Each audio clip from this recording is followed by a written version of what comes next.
episode of Conversing Labs. This is a regular podcast from the team here at Reversing Labs, where we dig into the latest developments in malware, threat analysis, software supply chain risks, AI, and other pressing topics in the information security space. I'm your host, Paul Roberts. I'm the editorial director here at Reversing Labs, and I'm thrilled to have with me in the Conversing Labs studio Steve Wilson, who is the Chief AI and Product Officer at Exabeam, which is a leading firm in the TDIR space. That's threat detection, investigation, and response. And Steve leads Exabeam's strategy at the intersection of AI and cybersecurity. They are really on the front edge.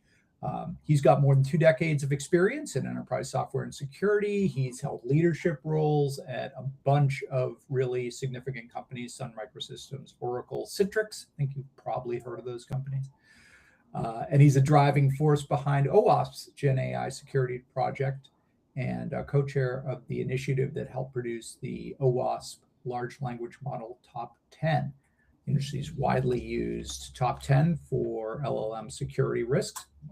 And in addition to all that, he's the author of an O'Reilly book, The Developer's Playbook for Large Language Model Security, which came out back in, I think it was 2023, Steve? 24. Sorry, 2024. My bad. 2024. And he's a frequent speaker on how AI is reshaping both the cyber security industry as well as cyber defenses, cyber crime, cyber offense. And we're going to talk about that. We're going to talk about his book and some of the other things that are just on Steve's mind these days. So, Steve, welcome. Awesome. Thanks, Paul. Appreciate you having me on. It's really good to have you on, and thanks for joining us. Highly relevant topics these days. So I think just tell us a little bit first about your kind of journey to the cybersecurity industry, because those are always interesting stories. And I know in the beginning of your book you talked about your earliest development experience with your Atari 400. So, which is great. I didn't have an Atari 400, but yeah, but you're jealous, aren't you? Oh. Yeah. Maybe an Atari 800 would have been even better, but whatever. Yeah. So talk to us about, kind of how you came to the cyberspace. So I've gotten used to, since really joining the cyberspace full time, when people start these discussions, they say, I've been working in cybersecurity for 30 years. And I'm going to be honest, that's not me. I have been building software and sometimes hardware platforms for many decades, going back all the way till my first PCs with 8 kilobytes of RAM and cassette tapes to store programs on them. But I really came up through things like developer tools, cloud computing. My first real job, I tell people, other than things I did myself, was working on a very early iteration of the Java Developer Kit team at Sun Microsystems. And so I built many things that needed to be secure. But during the pandemic, I'd spent, prior to that, many years working at these big companies, Oracle, Citrix. These are Fortune 500 software companies, publicly traded. And I decided I wanted to go do a startup. And so I actually wound up at an AppSec startup called Contrast Security.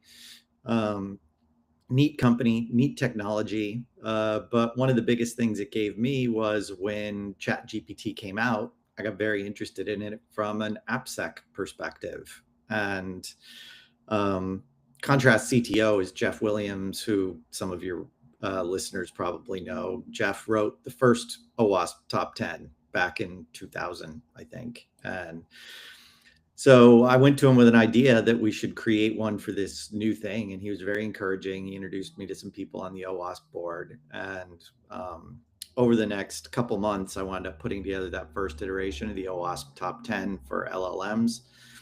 I thought maybe I would find 10 people who were interested in doing this. There were 200 people on the first Zoom call. Hundreds of people contributed to the first version of that list.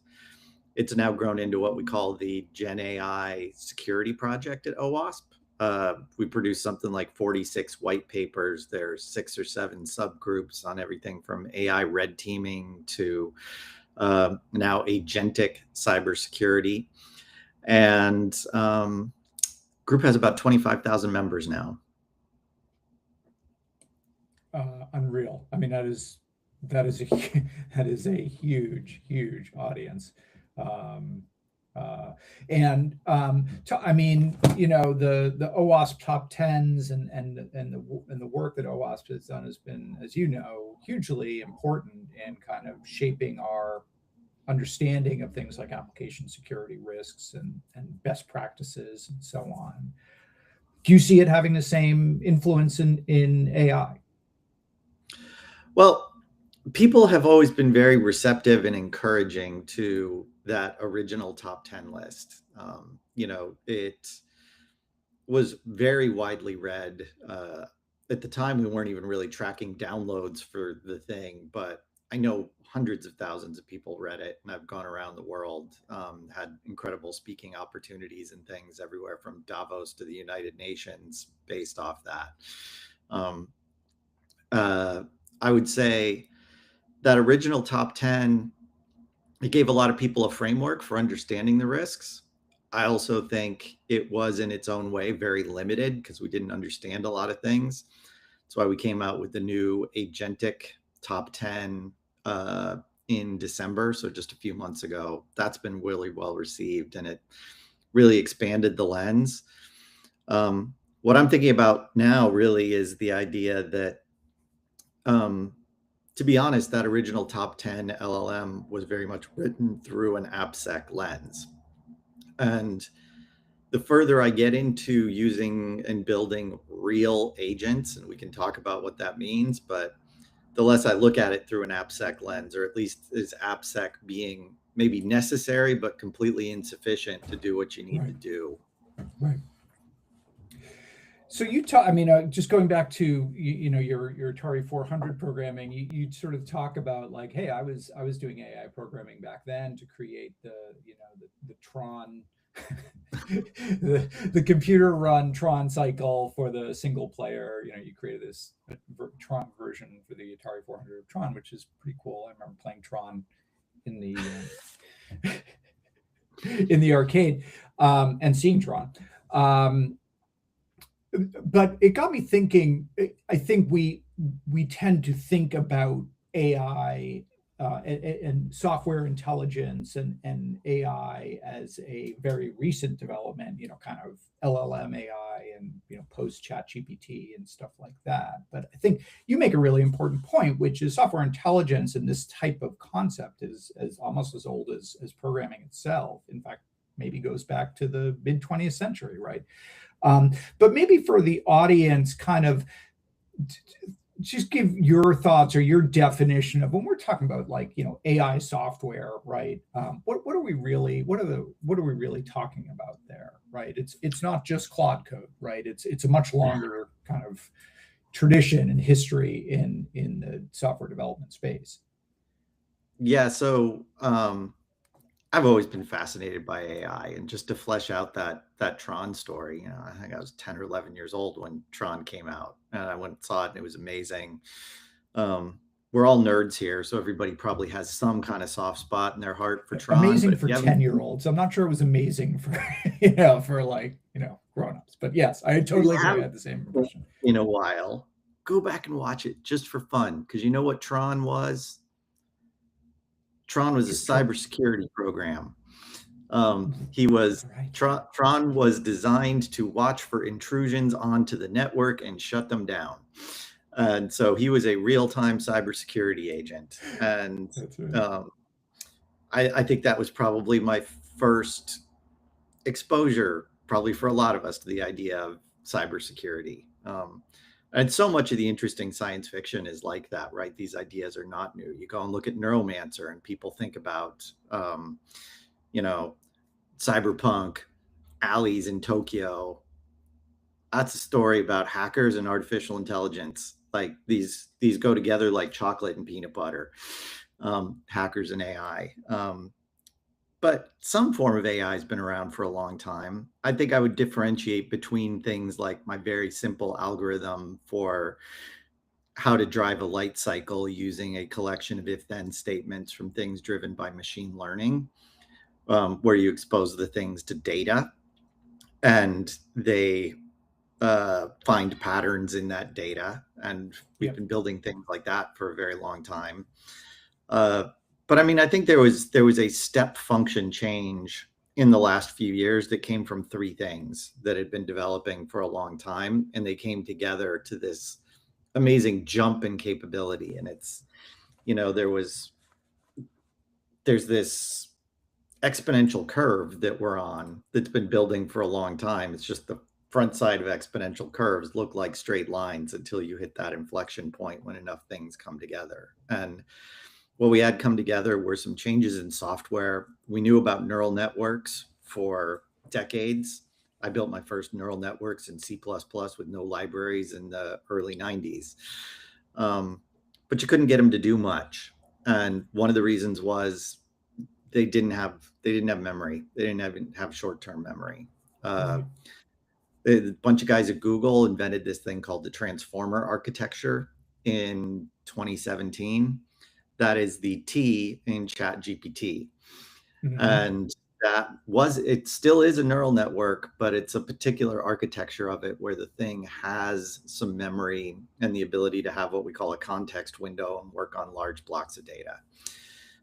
The other two things, in retrospect, may be kind of obvious, but we needed large-scale cloud computing when I was first building neural networks, and I had one little CPU. Not much you can do with one computer. The other thing is, even if you had a bunch of computers, CPUs are terrible at this stuff. The invention of the GPU, I did the math when I wrote my book. 2024 era GPU from NVIDIA had 143 million times the floating point calculations as not my Atari 400, but my, Mac 2 with a Motorola math coprocessor from the 90s. Right. And so you put this together and you've got billions of times the compute with upgraded software capabilities, and you put them all together and it trips over this line where it passes the Turing test. Absolutely. And I mean, just to sort of bring this full circle, so you're at Exabeam, you guys are, Exabeam's very established cybersecurity company. And obviously, I feel like InfoSec Cyber is really at the cutting edge of AI-powered transformation, right? Because we're experiencing it on both sides, from the threat actor side as well as from the defender side. Managing, huge volumes of data and alerts and information has just been a problem that's just been steaming in our industry for decades. And suddenly there seem to be tools for actually handling that. So I wanted to give you just a chance to talk a little bit about, first of all, what Exabeam does, and also from your perspective, how some of these developments in the last 5 years or so are really getting, reframing, what a company like Exabeam does and what it's capable of. Yeah. So, at the surface, Exabeam's a Gartner Magic Quadrant leader in what's called the SIM space, which is the security, information, and event management. And that involves collecting up all your log files and letting you try to do security stuff with them. It's a very broad category. It includes everything from Splunk to what Exabeam's doing. But, traditionally, that SIM space has been around collecting and searching log files, which is the underpinnings of what people in a security operations center need to do to understand what's been going on the network. The problem is, as you say, the data volumes have just been growing and growing and growing over the last 20 years since that category came into existence. We long ago surpassed what you can handle with a human doing, typing in SQL-like commands to search through log files to look for patterns. And even what you can do with simple pre-built rules using those kind of SQL-like statements to look for things in real time or semi-real time. So Exabeam invented what at the time, it's a mouthful, they called user and entity behavior analytics. But this was the early 2010s and AI wasn't cool yet. If you invented that today, you would call it AI for cybersecurity. What they basically did was use machine learning algorithms to baseline all the activity on your network. We build multiple different machine learning models for every user on the network inside your company. We build models for groups that you sit in, like the finance team, the developer team. We build models for your company as a whole, and we understand what's normal and what's not normal. And this lets us attack things that you could never attack before because they were very mushy. Things like insider threats.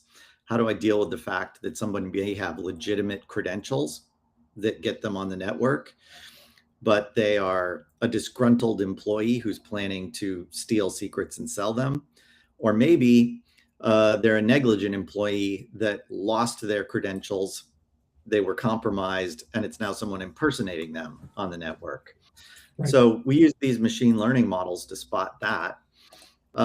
This let us detect a lot of things you couldn't detect before, but there was still a lot of human expertise that went into investigating that. So the thing that we've done the last couple of years is layering these generative AI and now agentic technologies on top of it. And today we have a family of 6 different agent types that are built into the platform that do everything from automatically investigate potential cybersecurity breaches to evaluate the security posture of your company and help recommend improvements to the management team. Right, because I mean, one of the things we all realized is, detecting a threat or a problem is just a start, right? You then need to follow that up, figure out if, what the scope of it is, and obviously take steps to remove the threat. And a lot of those steps were kind of left to companies to do themselves, right? And Yeah.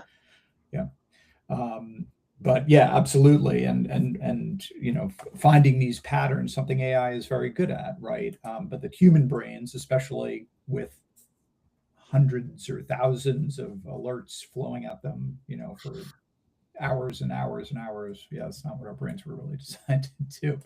So one of the things you did a couple of years ago was to write a book for O'Reilly Media on Developer's Playbook for Large Language Model Security. Really interesting book. I read it. And talk a little bit about, 2024, really pivotal time in sort of, the AI space, but talk a little bit about your thoughts about why you decided to write that and what you were trying to capture, what you felt needed to be written about or needed to be said that just wasn't out there. So the book was a very direct continuation of the OWASP Top 10 work that I did for LLMs. And in fact, it was the success of that, which is why O'Reilly approached me about writing the book. And I really wrote it from, say, second half of 2023 through first half of 2024 during that period.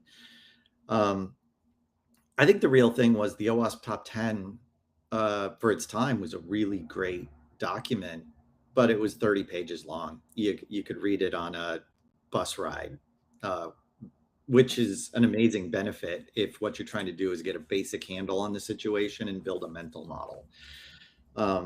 What people were asking for is, hey, some of this kind of makes sense, but is this real? Do I really need to worry about this? How do I put this into practice? You gave me a list of things to worry about, but you gave me very little information on what to do about it. So what do I do? So how do we expand on that?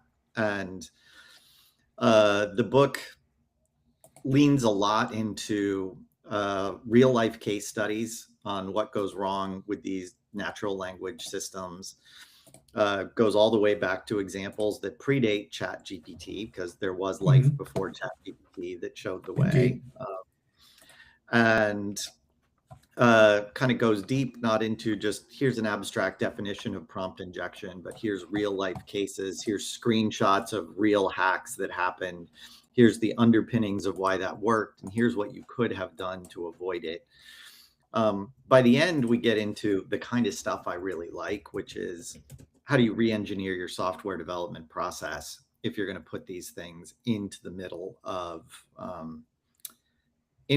your software. And I really do think that changes the way that we build software in ways that people just haven't been ready to deal with and are still coming to grips with. That I'm not just adding a static library with some function calls and they're all the same. I'm adding a dynamic thing with very complex behavior that I don't understand. The people who provided it don't really understand. Right. And how do you put some controls around that are going to let you take advantage of the power that's there, because the power is unquestionable. Right. But how do you do that in a safe, responsible way? Right. I mean, one of the things you mentioned, one of the big differences with, large language model AI versus kind of traditional, let's say AppSec, right?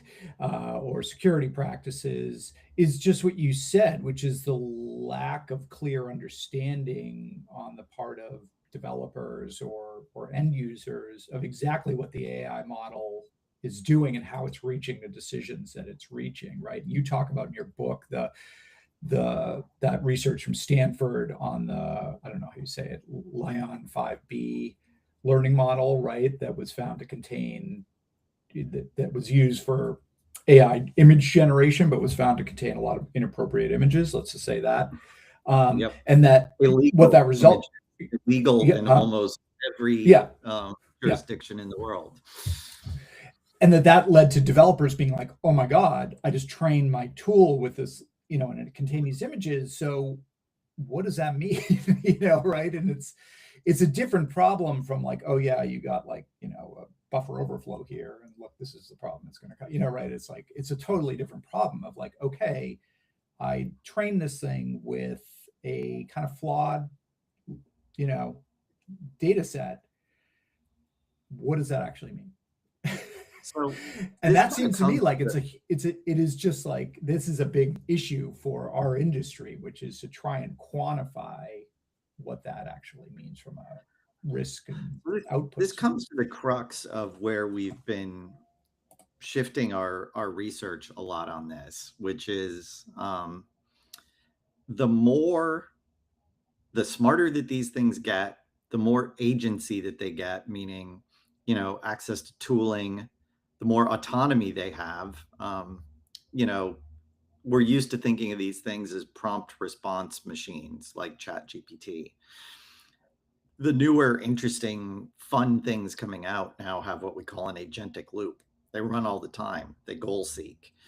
And at this point, we've built something different. And, we talked a little bit about the tricks of, or the risks of insider threats on cybersecurity. And we're used to those insider threats primarily being humans. What do you do when they're not humans anymore? We talk about, malicious insiders, negligent insiders, and compromised credentials. With these agents, we got to start to think about malfunctioning agents, misaligned agents, meaning they were trained or built not exactly the way that we wanted, or subverted agents. Maybe somebody has hijacked this thing and is using it as a confused deputy to do its bidding on my network. And this leads to a whole different set of considerations. And this is where I said, looking at this through an AppSec lens starts to feel really insufficient when you view it that way. Like, I definitely want all the AppSec stuff, but I got to look at it through a bigger operational lens of how do I keep this thing under control at runtime while it's doing its job. Right. Absolutely. And so your book came out in 2024, which is not that long ago, except when we're talking about AI. Yep. in which it's basically a century. What between when you publish this and today, what would you identify as like, here are the biggest changes? So when I do version 2 of this book, I'm going to have to talk about these things, because this is what's really, these are substantial changes between when I publish this and what we're talking about today. I mean, a couple Claude places Code probably is one of them. Yeah. Well, the first thing I will point people at, if you did at any point read the LLM top 10 and you enjoyed that and you found that useful, your next stop at this point, if you haven't seen it, is the agentic top 10. So it's some of the same people, although the group is a lot bigger now. It's an amazing paper. It's still very digestible. Read it on a bus ride, but it really takes this through a different lens, and it maintains a consistency with that original top 10, and it points to those vulnerabilities because they're still there and they're still valid, but it looks at it through a lens of these systems that have goals and long-running processes, and gets away from some of the very tactical things. It doesn't focus on prompt injection. It focuses on things like goal hijacking, and that very much changes the situation. But when we look at technologically, what have been the shifts in the underpinnings of technology, I'd say this giant shift started a little more than a year ago. And there was this meme floating around the internet that involved asking ChatGPT to count the number of letter R's in the word strawberry. And it would fail every time in bizarre ways. And really what it was reflective of is that all of those original LLMs used what you call system one thinking. Spoiler, the answer is 3, but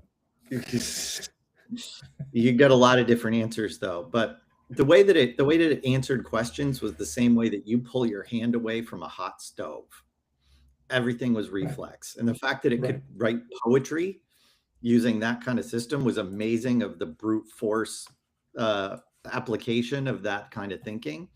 But it's also why these hallucinated so badly and all of these other things, is that was just not sufficient. And so they had a project at OpenAI, which they wound up codenaming Strawberry.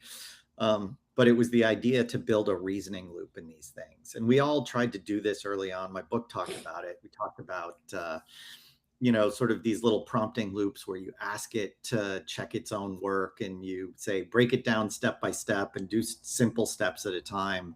But you had to coax it into doing that. And what in essence they built was, they built those loops, and then they used reinforcement learning to make these things good at doing some reasoning on top of it. So now they had system 2 thinking. I can make a strategy and I can execute against it. You put that together with some of the reinforcement learning on what it means to write good code, and you get Claude Code. You get a thing. My first experiment with Claude Code, not even kidding, was with AI coding, was I had it write my light cycles game for me. And it wrote it in a single file of HTML and JavaScript. I had to copy it out, and I had to paste it, do a little debugging with ChatGPT, but I got it running in minutes. But as things got bigger, you needed these more ambitious models. And so at some point you wind up with Claude Code that will go off and create scaffolding and make plans and work for hours on a goal because it has this loop. But the next place that we have just landed in the last couple months, at least from a mass market perspective, are these always on agentic looping systems like OpenClaw. And that's going to break everybody's brain. So when you look at you mentioned the agentic, the OWASP top 10 for agentic applications. One thing first of all, when you read through it, a lot of what's on there sounds pretty familiar to, just what we've been talking about in application security for a long time, RCEs, like, okay, authentication issues and stuff like that. One of the things that I think is interesting, and a little fuzzier, a little trickier to manage, but also, of course, of interest to us here at ReversingLabs, is the sort of supply chain risks around agentic AI. And we've seen a lot of examples of that. So we wrote about malicious pickle files, that were being used to compromise folks who were building AI on Hugging Face. We've seen examples of like hallucinated dependencies, right, where the AI will just create a dependency that doesn't really exist as part of the code. But of course, when you do that, you're creating an avenue for a malicious actor to be like, oh, well, I'm going to go out and create that package, right? And put malicious code into it. And then, if somebody runs this, they're going to be pulling that malicious code in because that hallucinated dependency is now an actual dependency. It's one that I control. So just stuff like that. But I mean, what should folks understand about that sort of supply chain aspect of cyber risk with agentic applications? So some of the things you talked about, pickle files and things like that, go back to the first rule, which is when you're getting actual AI components, machine learning models and things like that, they're opaque. We have no known technologies to scan those for vulnerabilities. You are simply at the mercy of, do you trust the source of that? And and that's a very hard question just by itself. And that is, in honesty, resulted in me shying away from using some of these open source models for really mission critical stuff. With what we do at Exabeam, I have this whole family of AI agents that process a lot of sensitive data. And I use Gemini because I think Google will do a better job on their supply chain than I will. And I don't take what they're giving me. I run it in their cloud, and I assume that they have done a spectacular job at supply chain management for that because it's just too darn complicated. Right. And it's resource intensive, and they've got the resources, right? I mean, that's the other thing. Right. What was interesting is in the first version of the top 10, we put in a thing about plugins, and ChatGPT shipped this concept of plugins while we were writing the list, and everyone looked at it and screamed in horror because it was a terrible model full of obvious flaws. And envision now everything that is weird about skills and MCP and all this other stuff written by amateurs who didn't understand anything about cybersecurity. So we put that in there. What was interesting is OpenAI itself didn't even bother to fix it. They just kind of killed it. And so we let that drift off the list.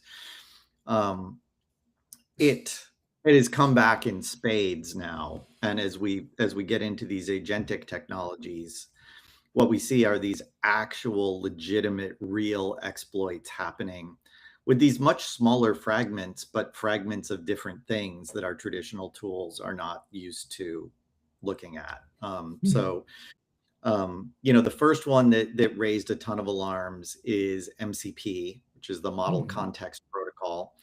It's how you give your agents tooling, but this is a loose standard with no central control. People just publish these. You get them from who knows where.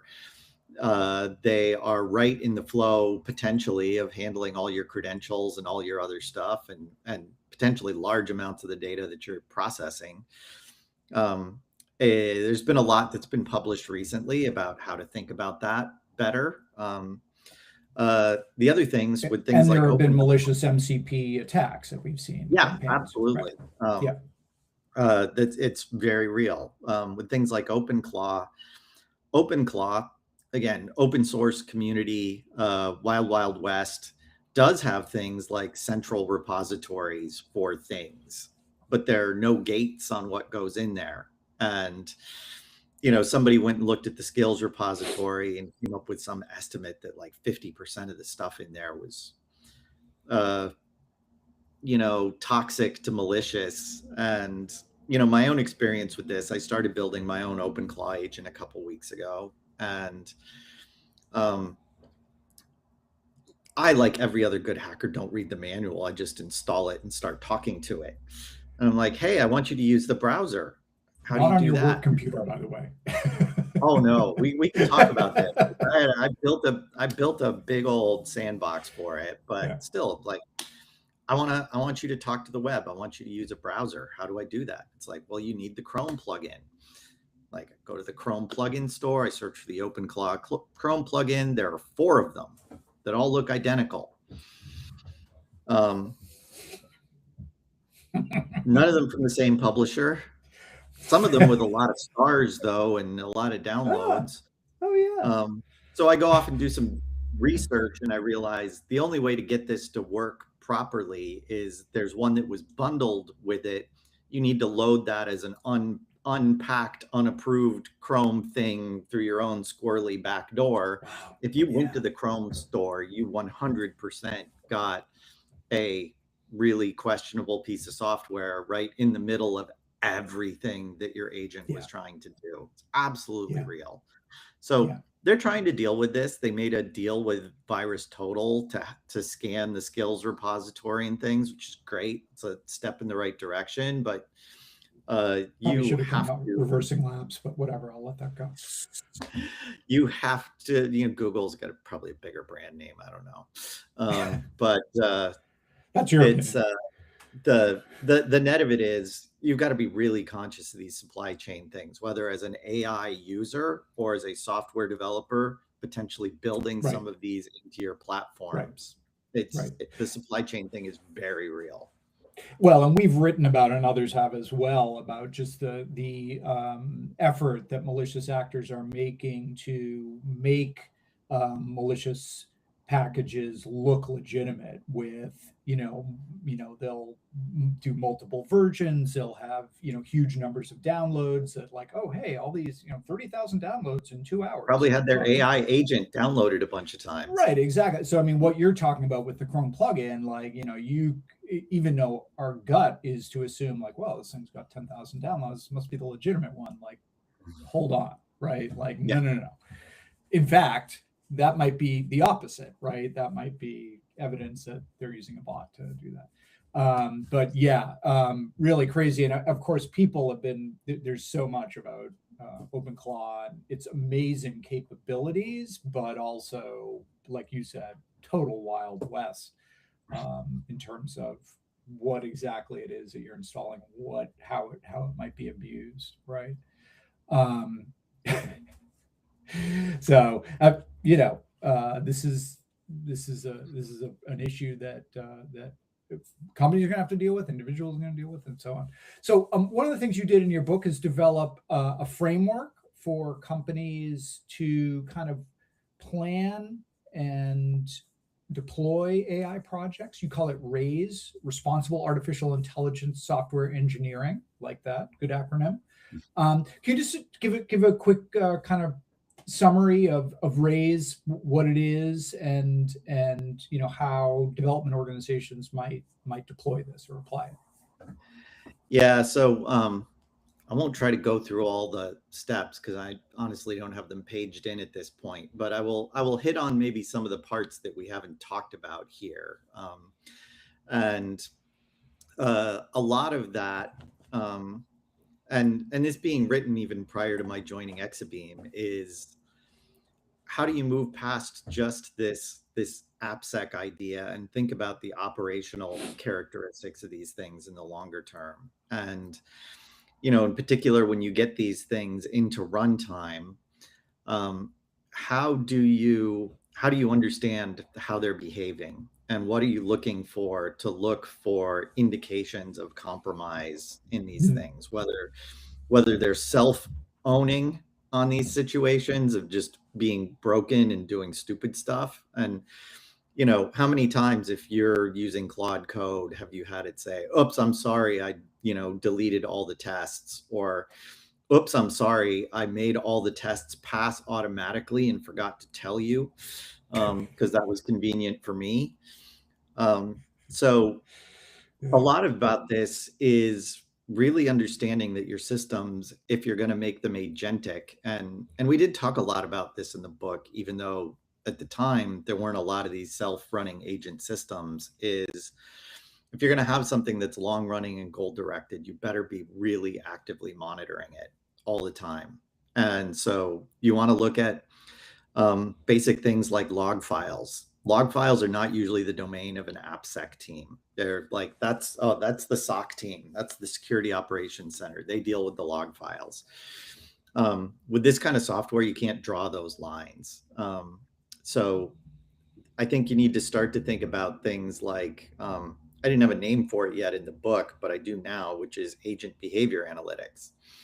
And we talk about user behavior analytics. That's a very well-established field now, and most large companies have an insider threat team where they look at how do I understand the behaviors of these things. But think about it from the perspective of, if I've built an agent that's truly a digital worker, and I've given it credentials, I've given it a job, I've given it access to some applications.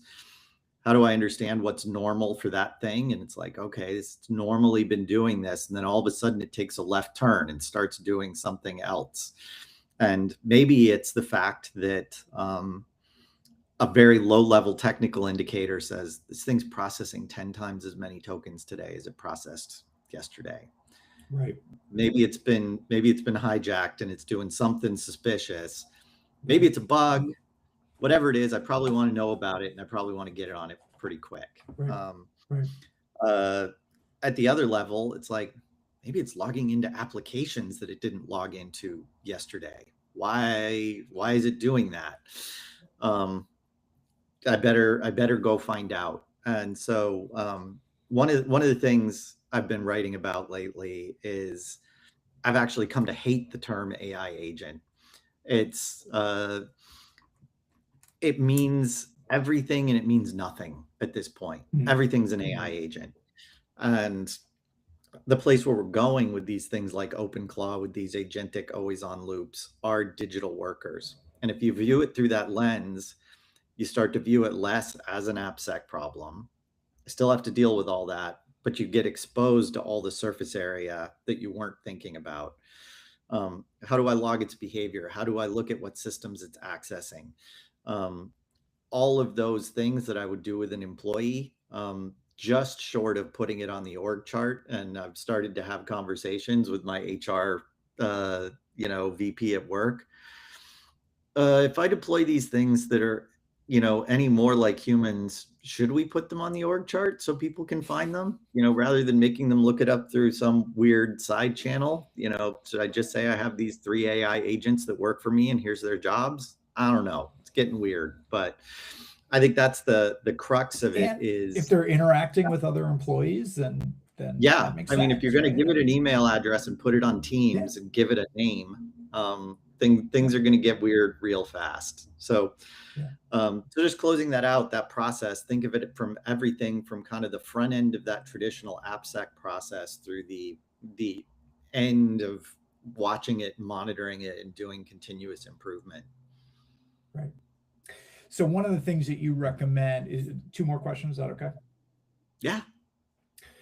One of the things you recommend is for companies to really pay attention to and limit the domain of their AI, to whatever job you are giving the AI, which makes total sense.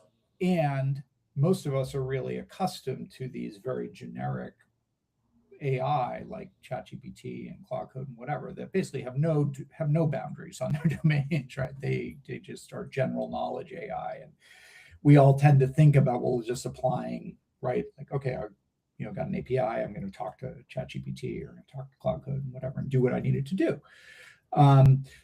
talk just a little bit about what it means to what the risks are for having a really broadly educated, empowered AI model to do some fairly focused tasks within your organization.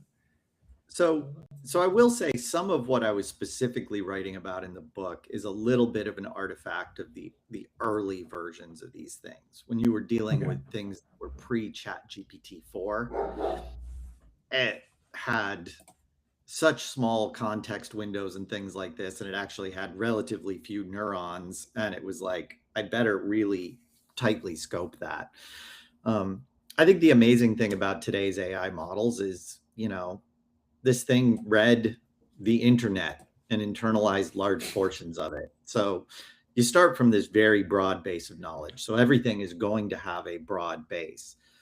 But you probably, unless you're OpenAI or Anthropic, your job is not to have this thing be an access point for the sum of all human knowledge. You are trying to do a job. And you have this unfair advantage then that you can scope it down tightly and kind of put a lot of that horsepower to more focused uses. And there's two very practical ways that you do this. One is quite simply, an offshoot of what we all started to do with ChatGPT. You tell it your job is this, you're doing this, puts it in a mindset to focus. So it kind of clears out some things, but that's really loosey-goosey. The other one is just realizing that you can't trust the data that's in its brain because it's basically a compressed version of the internet with a very lossy algorithm. So if you really want it to do work, you use a pattern called RAG, which is retrieval augmented generation, which is you pour context into the top of it. And when you look at something like Claude Code, it has this very narrow domain of I'm trying to write software. I'm not trying to write poetry. And beyond that, I'm working on this code base, and it has access to that code base. And so I'm not trying to program in all programming languages at once. I am working in Python in this code base, and here's what I'm working on. So I would say that's really focusing. The other piece of this, though, when we talk about agents, the original top 10 had a vulnerability that was aimed at getting people ready for this, even though we weren't building a lot of agents yet. We simply called it excessive agency.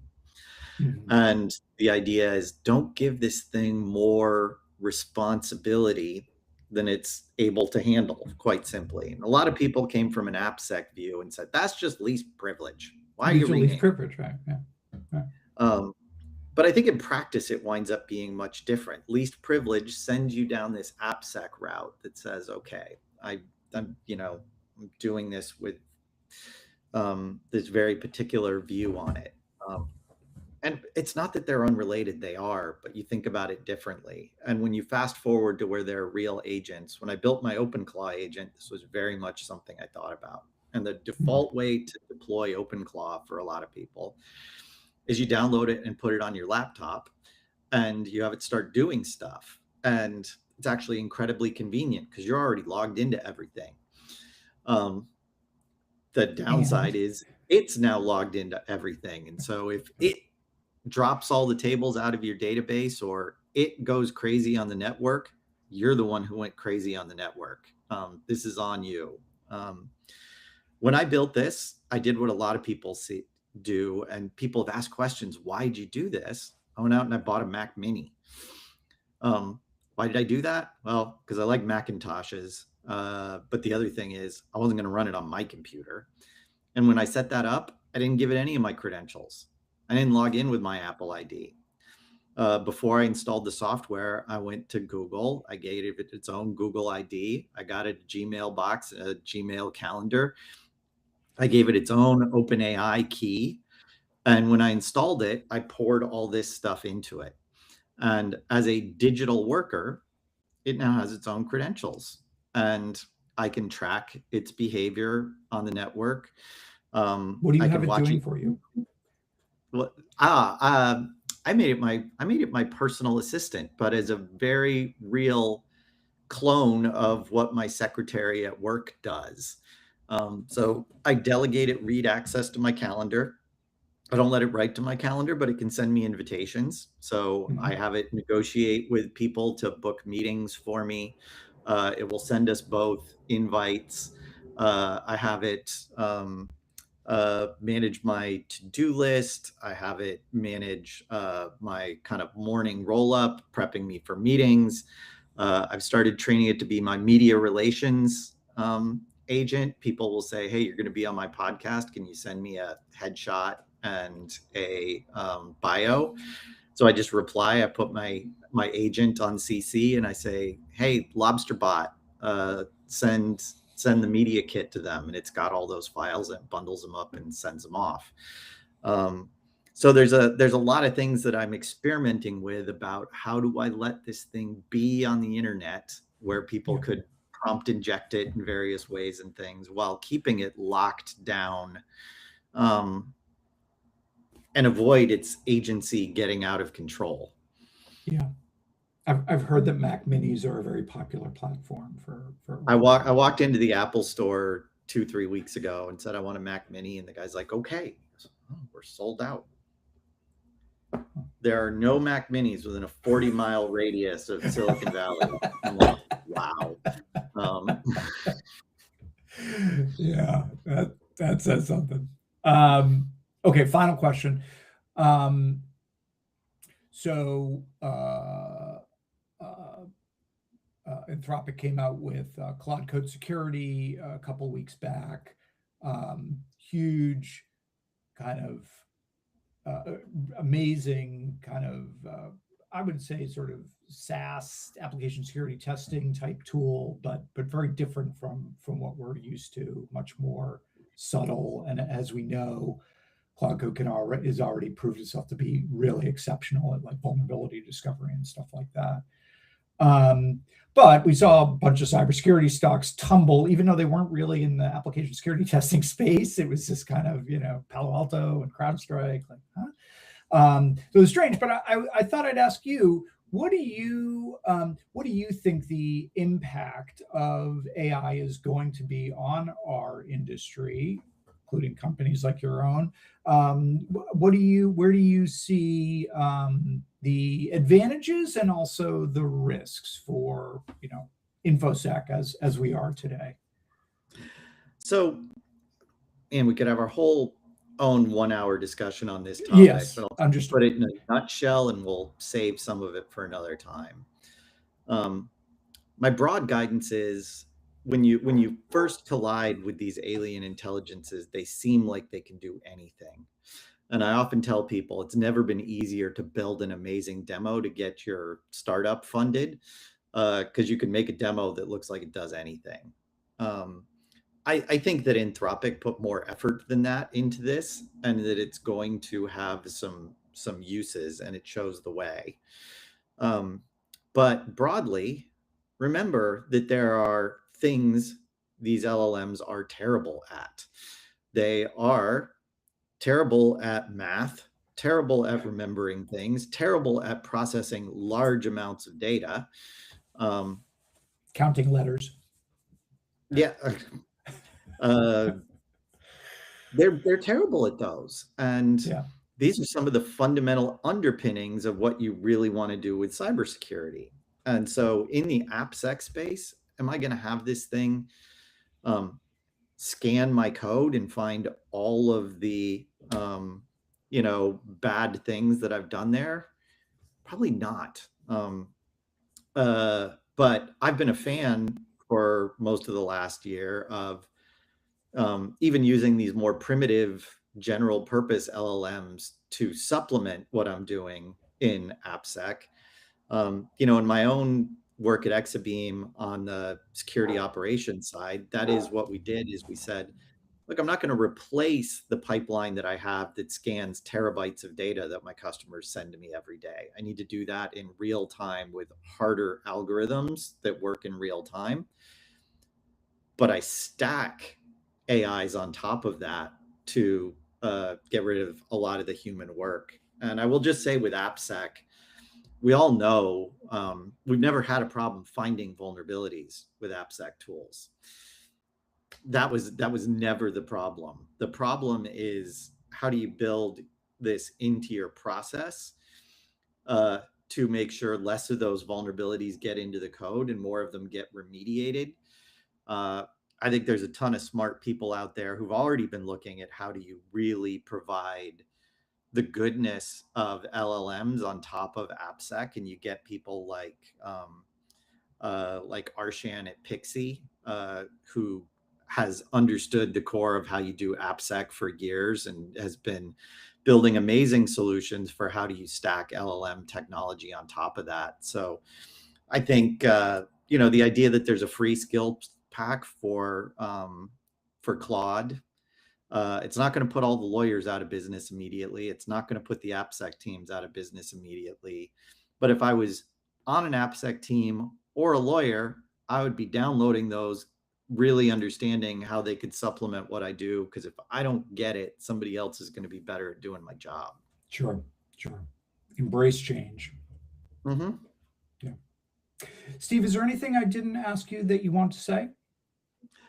No, I don't think so. I've really enjoyed being on. If anybody wants to talk further about this stuff, go find me on LinkedIn. Just search for Steve Wilson Exabeam, connect up with me there. Love to hear you and continue to share what I'm working on and my thoughts. And go get a copy of Steve's book and read that too. It will be very, very educational. We'll link to it in the blog post that we do with this. So, but Steve, I wanted to say thank you so much for joining us on Conversing Labs, and look forward to talking to you again soon. Thanks a lot. See you, Paul. All right.